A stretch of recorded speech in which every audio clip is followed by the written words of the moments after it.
Hafta oxirida yomg'irli kunlar bo'lishi kutilmoqda. Assalomu alaykum aziz muxlis, kanalimizga xush kelibsiz. Agarda siz kanalda yangi bo'lsangiz, video ostiga like bosib, obuna bo'lishni unutmang.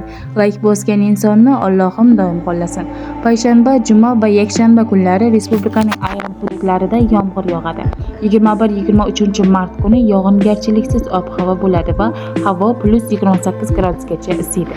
19-20 mart kunlari O'zbekiston hududi o'rtacha iliq va nam havo massalari ta'siri ostida bo'ladi deya xabar bermoqda O'zgidromet. Payshanba va juma kunlari respublikaning markaziy va janubi-sharqiy hududlarida yomg'ir yog'adi. Havo harorati payshanba kuni +13-16 daraja, juma kuni +17-20 daraja atrofida bo'ladi.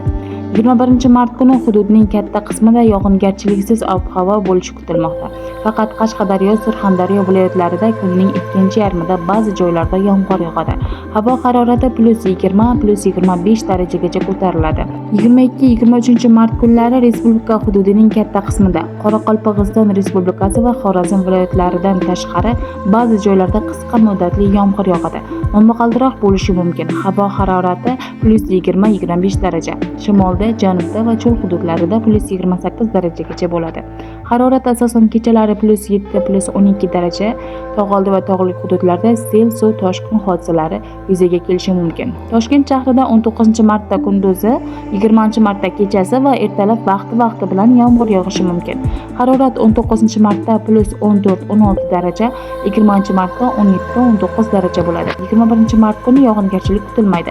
Harorat +21-23 daraja bo'ladi. 22-23 mart kunlari vaqti bilan qisqa muddatli yomg'ir yog'adi.